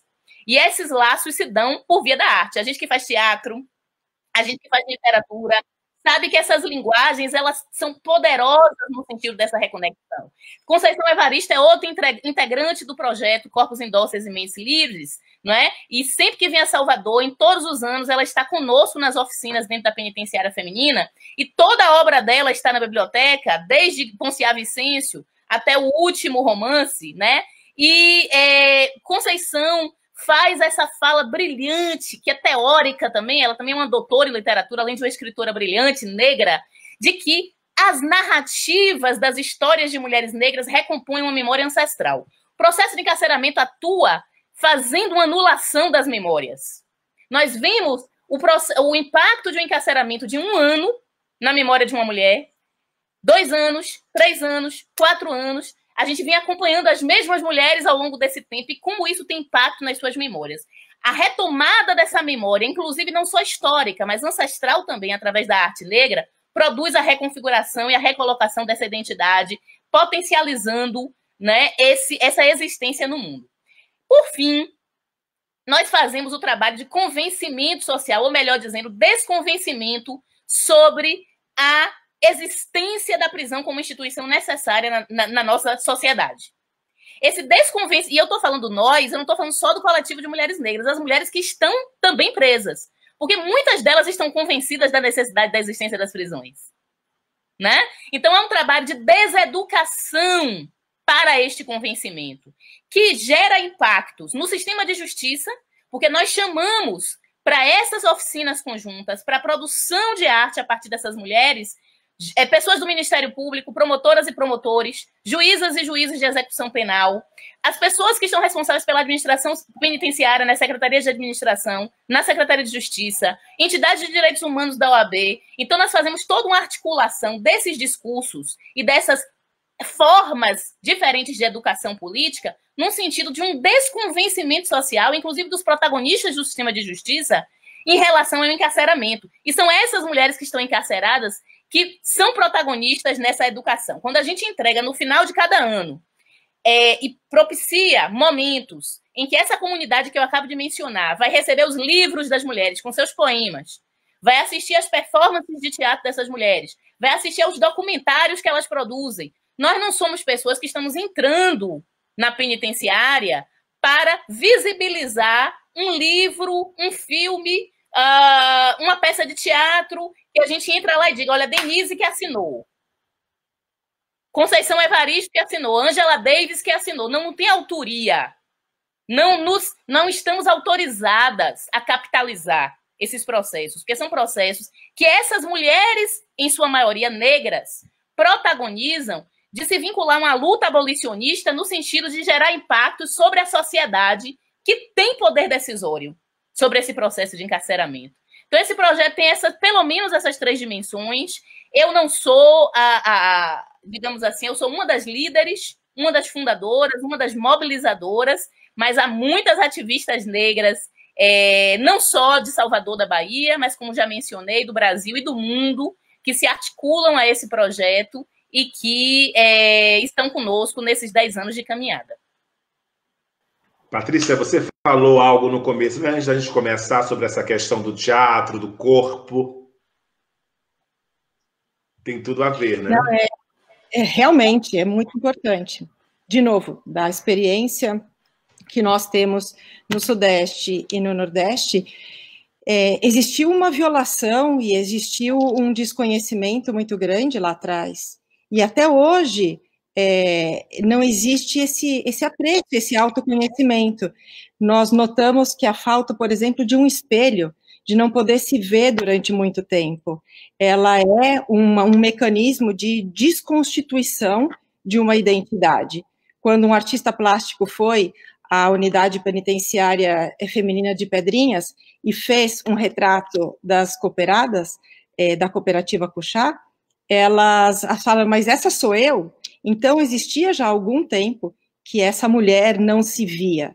E eu faço ideia do que possa ser isso, de não conseguir se ver, de não conseguir criar essa sua própria narrativa para poder sair para um mundo que vai te estigmatizar e vai continuar lhe penalizando, por mais que uma pena já tenha sido paga. Então, nós, junto com a cooperativa e junto com a criação de uma profissão e da geração de uma renda, estamos trazendo a atividade literária, tão importante, mas ainda pouco disseminada num aspecto nacional, e nem todos os juízes estão reconhecendo a leitura com uma remissão de pena. Esse é um movimento necessário, e eu prezo muito, admiro muito o trabalho da professora Denise, gostaria, inclusive, de poder aprender mais, para que nós trouxéssemos ainda mais literatura para dentro da cooperativa. Isso faz com que uma construção intelectual, faz com que uma emancipação e um protagonismo realmente não só cresça, mas ele se expanda e crie rotas e alternativas de vida para quando elas saírem. Existe um testemunho de um amigo americano, o Shaq Seymour, que ficou em regime de solitária por mais de 20 anos. E ele diz que se não fosse a literatura, ele teria enlouquecido, se não tivesse provavelmente morrido. Mas foram os mestres literários deste momento na vida dele que o ensinaram o caminho da literatura. E ele ainda fala mais, ele diz que se não fosse esse momento de privação de liberdade da vida dele, ele não teria lido todos os conteúdos e os autores que ele teve a oportunidade de ler. Então, eu acredito na ressignificação desse momento. Eu acredito no renascimento desta pessoa nesse momento de privação de liberdade. Eu acredito que essa mulher possa talvez se ver como mulher como ela nunca se viu nesse momento, com esses conteúdos, com essa oportunidade, com essa prática de vida dentro de um lugar onde a gente nunca imaginou que pudesse ter vida. Esse gancho de literatura, de teatro, né? Eu quero chamar a atriz Isabel Filardes, que preparou um poema lindamente da Conceição Evaristo, que acabamos de falar, né? Vídeo 3, Eduardo. A voz de minha bisavó ecoou criança nos porões do navio. Ecoou lamentos de uma infância perdida. A voz de minha avó ecoou obediência aos brancos, donos de tudo.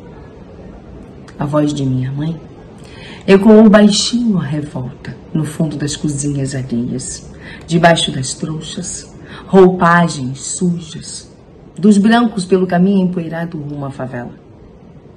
A minha voz ainda ecoa versos perplexos, com rima de sangue e fome.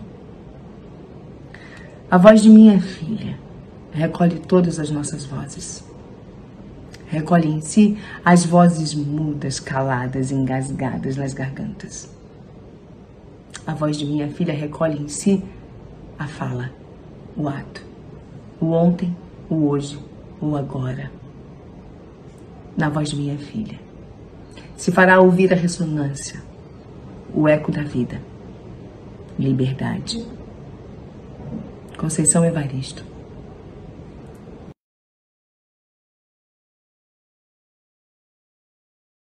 Coisa que a gente vê ainda comum no audiovisual brasileiro, seja na TV ou no cinema, é a presença de atores negros quase que sempre requisitado, quando não é coisa de época, e só lhe cabe o escravizado, para representar o bandido, o criminoso. O que está faltando para mudar esse cenário, Ileia? Olha, primeiro, eu acho que tem que, assim, essa é uma discussão que me interessa muito, porque é a questão da personagem, né? Eu acho que é o seguinte, eu, como atriz, né, eu sempre falo isso, eu não tenho problema com o personagem encarcerado, com o personagem escravizado. A minha questão é que dimensão se dá a essa personagem. Ele é o protagonista, porque o que ocorre é o seguinte, o bandido, o escravizado, a empregada doméstica, pessoas que estão em profissões que não são profissões que socialmente são vistas de uma forma que você está em um processo de ascensão, elas são dadas para atores negros, para atrizes negras, quando não são protagonistas. Porque as protagonistas, quando foram a Babá, né, que é uma grande protagonista, uma das grandes personagens da televisão brasileira, foi a Babá Nice, que foi feita pela Suzana Vieira, e logo depois, quando teve o remake da novela, foi feita pela Glória Pires. Veja bem, era a Babá. Era uma babá que, inclusive, ela era adotada. Por que essa babá, já que nós representamos o arquétipo da babá, por que essa babá não foi representada por uma atriz negra? Então, essa é uma questão que precisa... Porque se a gente escapa dos personagens que, na verdade, socialmente ocupamos esse espaço, nós estamos dando esse espaço para que atores brancos façam e que sejam protagonistas. E aí, o que eles fazem? Eles nos dão os juízes, os médicos que, eventualmente, aparecem nas tramas, num capítulo, numa participação especial. Então, precisa se discutir, dentro dessa Oscar, precisa se discutir a dramaturgia. Por quê? Os personagens, quando eles são... Aí, então, você vai ver... então, peraí...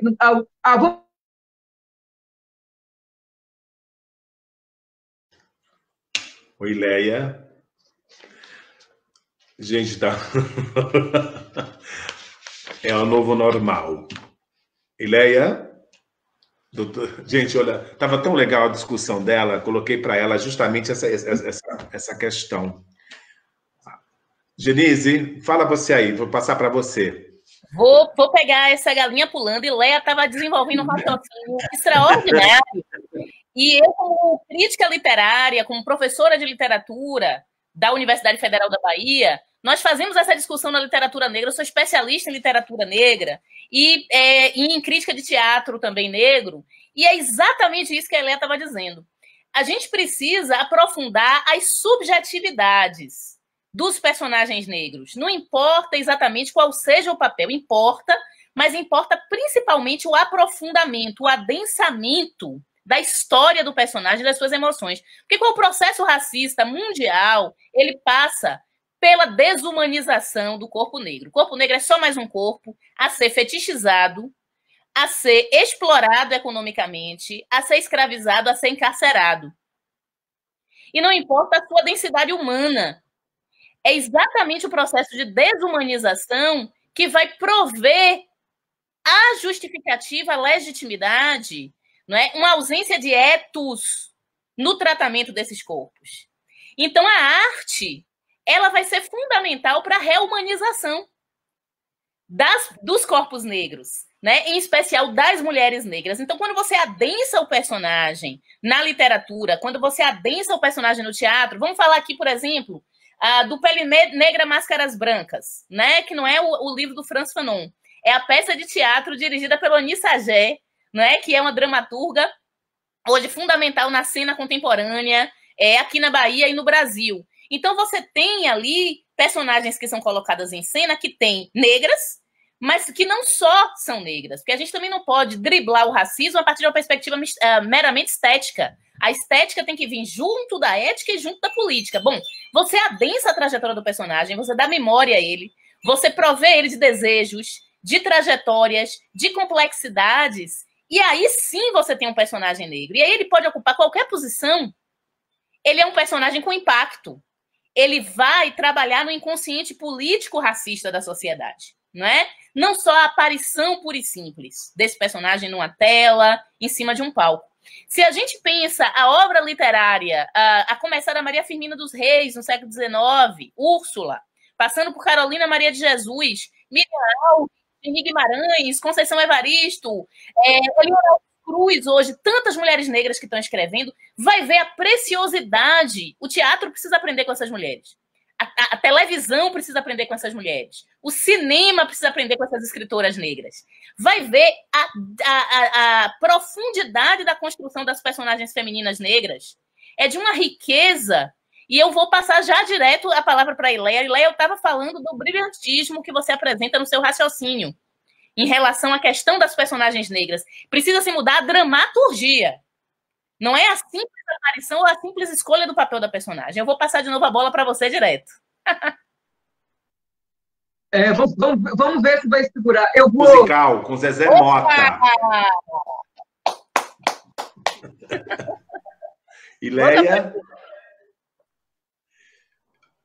Ileia amadíssima. Eu vou ter... Gente... ver se eu mudando de lugar... Estão me ouvindo? Sim. Estão me ouvindo?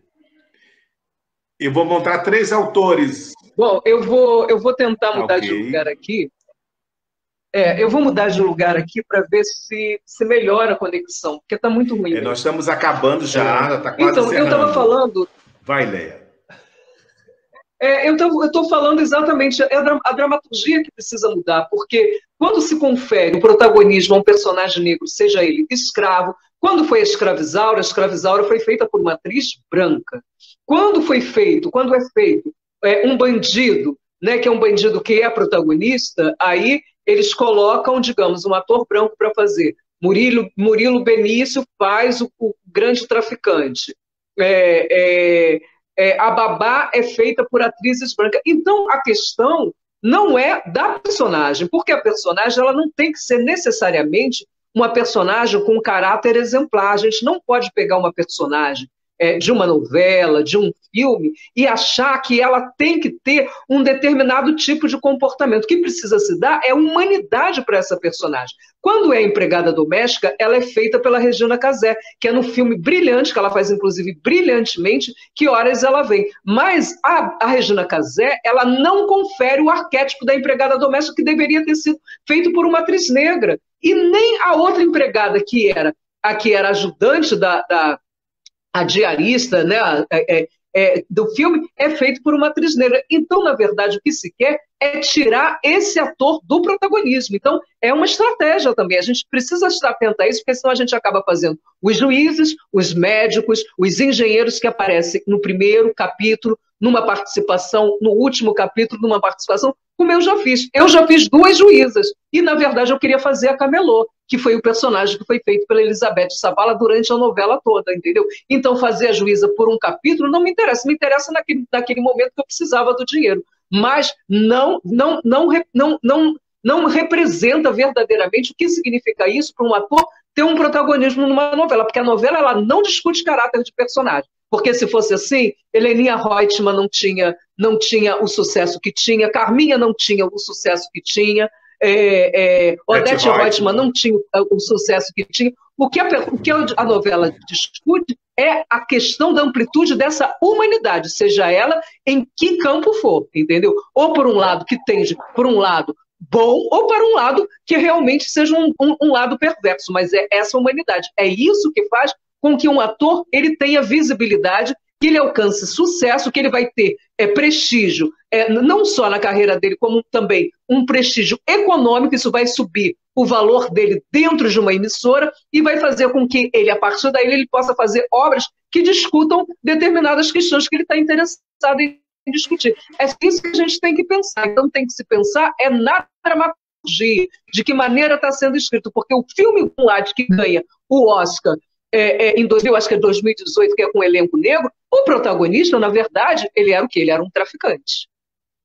Mas ali estava a humanidade dele. Então a gente precisa pensar sobre isso. Minhas amadas, nós estamos chegando ao final. eu queria pedir um pensamento de vocês, um livro, um pensamento que deixasse aqui para as pessoas. Agradecer imensamente a participação de vocês, né? Tiraram o seu tempo para bater esse papo tão importante nesse momento da Semana da Consciência Negra. Quem vai? Patrícia, Denise, oi? Bom, então eu vou, porque pode ser que eu caia. Eu vou falar, eu quero indicar, na verdade, é um livro que vai ser relançado, que é um livro que eu ilustrei no ano 2000, e que agora em 2020, ou no início de 2021, nós vamos relançá-lo, que é o Chica da Silva, a Mulher que Inventou o Mar, que é um texto da Lia Vieira e que traz uma outra ótica sobre Chica da Silva, que foi uma mulher que trabalhou na libertação dos negros e que, na verdade, foi uma grande rainha do Brasil e que a história precisa estar recontando a história dessa mulher, não só pela ótica que eles já mostraram no cinema, na televisão, que foi sexualizá-la ao excesso. Não que a sexualidade não estivesse presente na vida dela. Estava, sim. Mas Chica da Silva foi uma grande mulher que teve 12 filhos, que trabalhou pela libertação dos escravos, que criou liceus de artes e ofícios, e essa história precisa ser contada por essa ótica. E eu acho que isso deve ser feito por nós artistas e produtores e diretores negros. Patrícia, Denise, vai lá, professora Denise. Bom, eu estava dizendo isso, mas estava com o microfone desligado. Diga, fala logo, Léa, antes que a internet se pegue. Muito bom te ouvir, muito bom ouvir esse pensamento. E eu queria a mensagem, a título de considerações finais, que talvez eu deixasse, seria o seguinte. No Dia da Consciência Negra, é preciso reencantar o ativismo negro. E esse ativismo negro, que para nós é uma herança secular da nossa resistência nesse continente, nesse país, ele passa basicamente por 3 gestos éticos. Primeiro, unir as nossas palavras, os nossos pensamentos, as nossas intenções, as nossas ações. Não dá para desvincular o que se diz do que se fala. Em segundo lugar, o que se diz do que se faz. Em segundo lugar, um pensamento que é ubuntuísta, que é um sistema de combate, inclusive, à segregação racial, a esse projeto necropolítico que se revela para nós através do nosso genocídio, do nosso encarceramento, do nosso abstemicídio. Ubuntuísmo, perspectiva de comunidade. Não nos iludamos sobre individualidades, nem de pessoas físicas, nem de pessoas jurídicas. Nosso trabalho ativista negro, ele só se organiza e ele só gera resultados históricos na comunidade e a partir da comunidade. Ela excede os individualismos de qualquer natureza. E terceira dimensão, a perspectiva ancestral, do tempo. Um ativista negro, ativista negro compreende a sua limitação histórica. Se a gente viver 30, 40, 50, 60 anos em ativismo, nós não vamos ver o mundo que por nós é imaginado em nossas ações. É preciso lidar com esse limite. As nossas ações nos excedem no tempo histórico e, em especial, no tempo ancestral ao qual nós pertencemos. A nossa força é a força da ancestralidade. Não esquecer de onde viemos, onde estamos pisando, quais precisam ser os nossos passos e para onde estamos indo e queremos ir em comunidade. Esse é o nosso projeto, composto a partir de um ativismo antirracista, antissexista e anticapitalista. Então, um grande abraço, eu agradeço a presença, o convite, a participação, as falas, o aprendizado. Sigamos! Patrícia. Obrigada pela participação, pela oportunidade. Eu termino aqui com um pensamento de que o capital social privado, ele precisa apoiar as produções artísticas, Jô. ele precisa apoiar esse crescimento, essa expansão cultural, ele precisa apoiar uma revisão histórica, um crescimento e um desenvolvimento de um pensamento crítico histórico, de onde viemos, da onde estamos, para onde nós queremos ir, considerando que a história, para mim, não é determinante. Ela é, sim, um filme, ela tem várias fotografias com nuances, ela é uma construção, mas ela não é determinante e ela não aponta necessariamente para onde nós vamos, porque nós somos construtores dessa história e nós somos apoiadores de outros construtores dessa história. Eu acredito, sim, no comunitarismo, na comunidade, eu acredito na coletividade, eu acredito que as grandes transformações que foram feitas e as que ainda enormes terão que ser feitas serão de um esforço hercúleo e, portanto, elas só serão feitas à base de muitas mãos, de muitos cérebros, de muitos corações.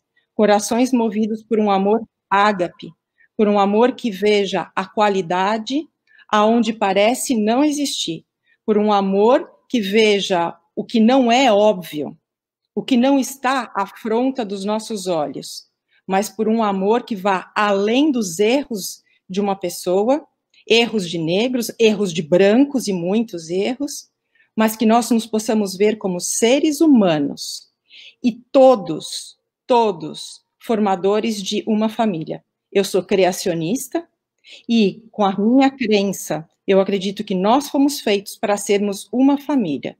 E nós fomos feitos para sermos ajudadores, servos, e servir o próximo.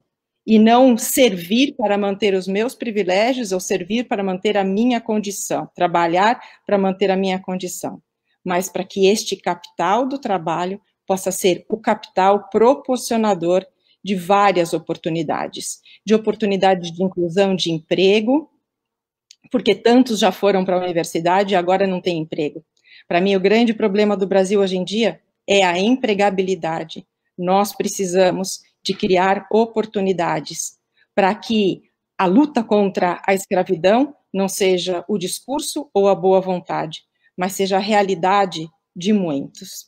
Eu acredito num país que só consolida um espírito de nação, e eu não estou falando de um projeto imposto de nação, um espírito de nação, quando a sua elite tiver um olhar estratégico. E não é um olhar estratégico de manipulação, não é um olhar estratégico de autoproteção, é um olhar estratégico para como eu, aonde eu estou, me faço serva e a serviço daquele que hoje não está, para que ele venha a estar. E juntos nós possamos construir uma nação. Um país nós já temos, e pelo que eu sei, o Brasil não enfrenta nenhuma ameaça nas suas fronteiras políticas. A nossa grande ameaça é não sermos movidos por um espírito de nação, que supera a existência ou não de um país. Muito obrigada. E vocês, em oportunidades, junto com a Universidade Zumbi dos Palmares, nós criamos um curso de teatro musical negro que começa o ano que vem. Vamos fazer 3 montagens: Carolina de Jesus, Abdias do Nascimento e Conceição Evaristo. Vamos ter um curso de graça para o povo preto: canto, dança, interpretação, filosofia africana, inglês, francês. E vamos terminar com o musical de Carolina, dirigido pela Ileia Ferraz, com Zezé Mota como protagonista. Contar as nossas narrativas, e Patrícia, sempre uma grande apoiadora da cultura, me apoia sempre, também é madrinha do projeto da Marrom Musical, e minha grande parceira também. Quer dizer, a gente tem que juntar forças, né? É isso que eu acredito muito, né? Juntarmos, dar as mãos para a gente tentar melhorar um pouco essa situação que a gente está vivendo. Obrigado, professora Denise. Já era teu fã, agora estou apaixonado por você, imensamente. Patrícia, minha amada amiga, muito obrigado pelas suas palavras, pelo seu carinho, o seu tempo. E Leia, minha irmã, minha atriz querida, minha artista plástica, só agradecimento. E vou terminar agora com um sorriso negro, um abraço negro da nossa dona Ivone Lara. Gente, muito obrigado, muito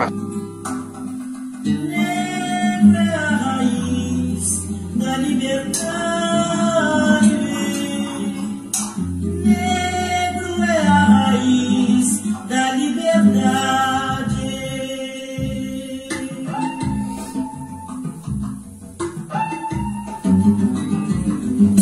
sorriso negro, um abraço negro, felicidade, eu sempre fica sem sossego,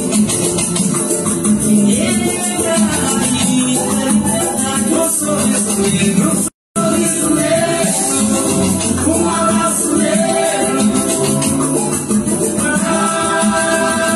felicidade, eu sempre fica sem sossego, negro é a raiz da liberdade, negro é uma cor de respeito, negro é inspiração, negro é silêncio, é luto, negro é a solidão, negro já foi escravo, negro é a voz da verdade, negro é destino do amor, negro também é saudade do sorriso negro, um sorriso negro, um abraço negro, traz felicidade, negro sempre negro, fica sempre sossego, negro é a raiz da liberdade, um sorriso negro, um sorriso negro.